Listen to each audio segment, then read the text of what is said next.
Саламатсыздар ма, менің алтын қолдаушыларым және де көрермендерім. Бүгін сіздерге үй жағдайында тез дайын болатын өте дәмді бургердің жасалу жолымен бөлісетін боламын.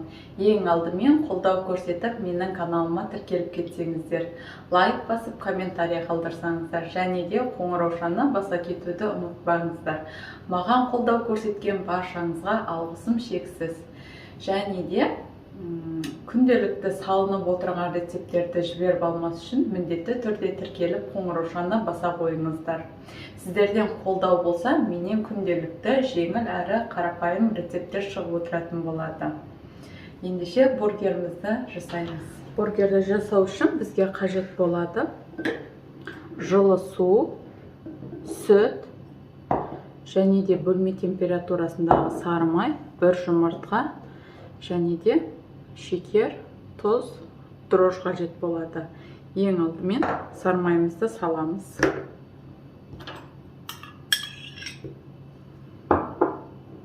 Үстіне сүтті құямыз.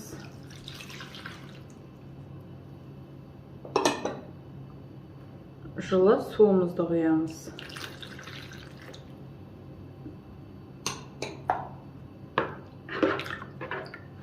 Жақсылап араластырып аламыз. Оның үстіне бір жұмыртқамызды қосамыз.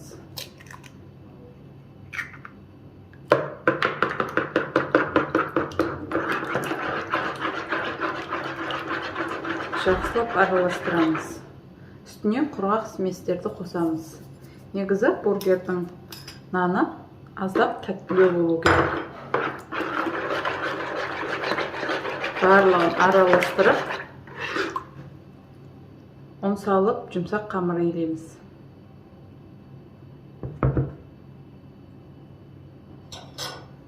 Бисмилля.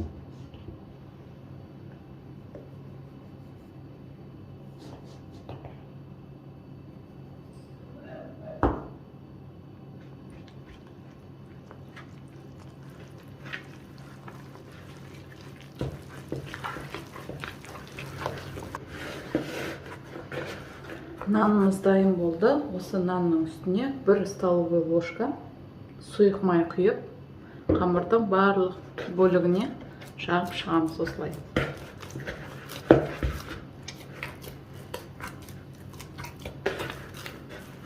Расстойкаға қоямыз. Кемінде 2 немесе 3 рет қайтарыңыздар. Сонда бізде бургер өте дәмді болып шығады. Наны да көтерілгенде өте әдемі болып көтеріледі. Ал ендеше бетін жауып расстойкаға қоямыз. Енді бургердің етін дайындайтын боламыз. Мен тауықтың төс етінен жасаймын. Бұның барлығын майдалап турап, блендерден немесе мясорубкадан өткізіп аламыз. Бір чеснокты қолданамын. Осы барлығын чеснокты да майдалап турап, блендердің ішіне салып жіберемін.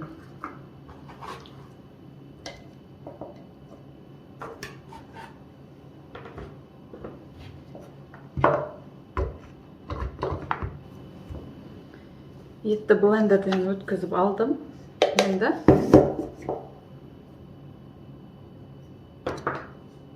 ыдысқа саламыз барлығын.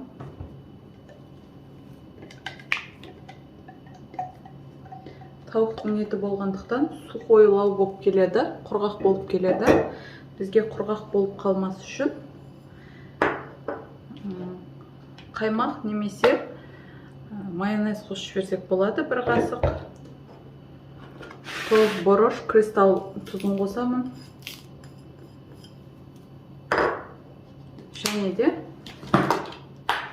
бір қасық толтырып, примерно панировочный сухари қосып жіберемін. Енді барлығын жақсылап араластырамыз.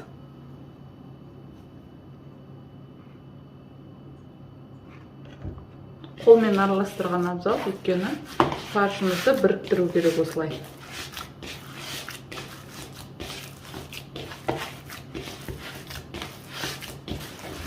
Пакетті осылай қиып алдым. Қазір бұл жерге біз фаршымызды жасап алдын ала котлеттерімізді морозильникке салып қоямыз.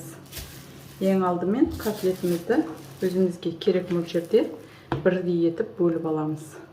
Қолымызға аздап май жағып алсақ болады, өйткені жұмыс жасағанымызға ыңғайлы болады. Фарш жабыспайды. Осылай етіп барлығын бірдей көлемде бөліп шығамыз.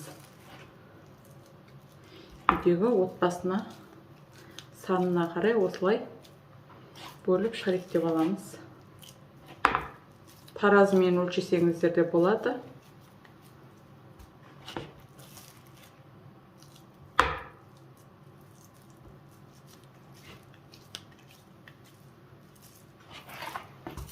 Барлығын осылай бөліп алдым. Енді қолымызбен аздап басып, жұқалап, немесе формамен жасасаңыздар да болады. Осылай котлет жасаймыз.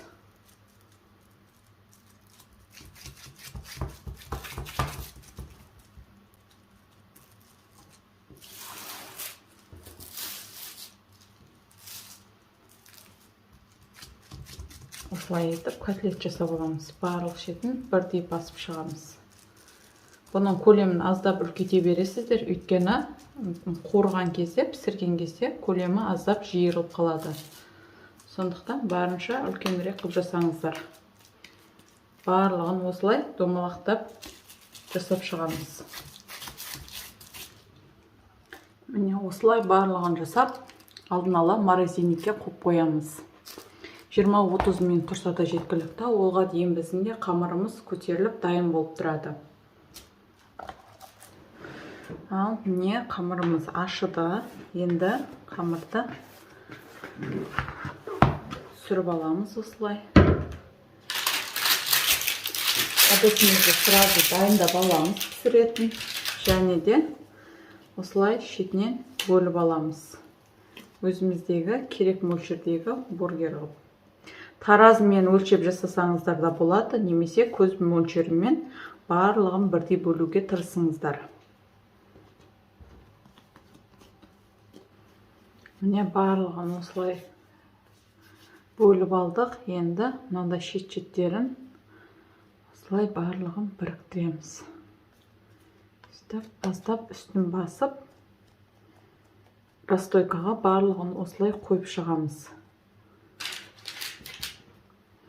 Мұндай астыңғы бөлген жағын бір-біріне біріктіреміз. Сонда көтерілген кезде де, піскен кезде де әдемі болып, бір тегіс болып шығады. Осылай үстін аздап басасыздар. Формаға орналастырғанда да бір-біріне жақындатпай, шамалы алыстау орналастырыңыздар. Міне. Расстойкада тұру міндетті, өйткені бургеріміз көтеріліп, жеңіл, әдемі болып піседі.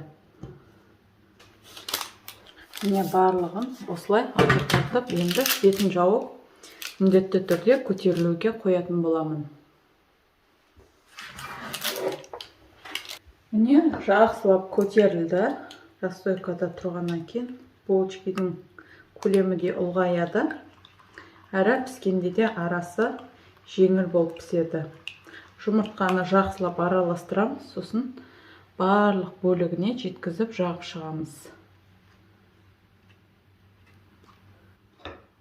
Барлық бургердің бетіне осылай мол қылып күнжіттен себемін. Дүкеннен сатып алғаннан, бұл үйде жасағаннан өте дәмді болып шығады. Сондықтан сіздер де балдарыңызға осылай жасап берсеңіздер болады. Тура өзін булочка ретінде де жесеңіздер өте дәмді. Енді қызып тұрған 180-170 градус аралығында қызарғанша пісіріп алатын боламыз. Сковородкамызды қыздырып аламыз. Үстіне аздап май құямыз. Қызған сковородканың үстіне осылай котлеттерімізді қойып пісіріп аламыз. Оттың астын өте баяу етіп қоямыз.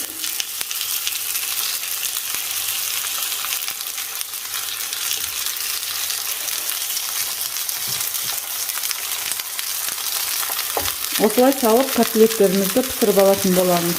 Котлеттеріміз уже дайын болды. Осылай бір келкі болып, әдем болып соғу керек. Осылай жақсылап барлығын пісіріп алатын боламыз. Нанымыз өте күшті болып пісіп шыққан. Енді осыны осылай ортасынан бөлеміз. Бөліп, сковородкаға бір-бір қыздырып аламыз осылай.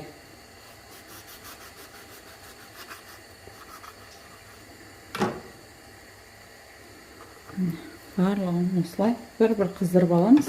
Егер үйде гриль болса, грильницаға салып қыздырып алсаңыздар болады. Нанның беті сонда қызып әдемі болып шығады, қытырлап. Бургердің наны дайын, барлығын осылай қуырып алдым. Енді соусын дайындаймыз. Мен соусын майонезбен кетчупты араластырып жасаймын. Ішіне аздап горчица қоссаңыздар да болады. Мен осы екеуімен жасап жатырмын. Және де бізге помидор қажет болады, огурцы және де салатный листья. Және осындай арнайы сыр қажет болады. Ең алдымен бургерімізді осылай тарелкаға аламыз. Үстіне соусын жағамыз. Екі бетіне де жақсылап.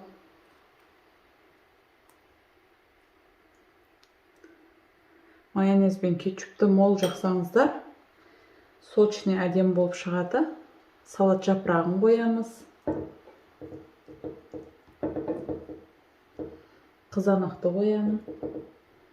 Және де огурцы қоямын.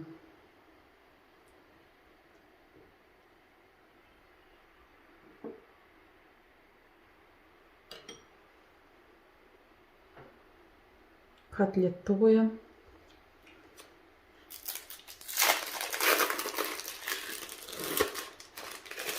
Осылай ең бетіне сырын қоямын. Және де мынаған тура бір қасық соустан жағып жіберемін. Міне біздің бургеріміз дайын болды. Және де шығып кетпес үшін осылай қайықпен қыстырып қойсаңыздар болады. Міне сіздер де менің рецептімен жасап көріңіздер. Өте дәмді, үй жағдайында керемет бургер болып шығады. Мінекей қыздар, бургеріміз дайын болды. Өте керемет шықты. Міне сыры да бәрі әдемі үйлесіп, осында керемет үй жағдайында балаларыңызға осылай бургер жасап беріп қуантсаңыздар болады. Сіздермен болған мен Гүлжанар. Сіздер де менің рецептімен жасап балаларыңызды қуантыңыздар. Ал бізге ас болсын.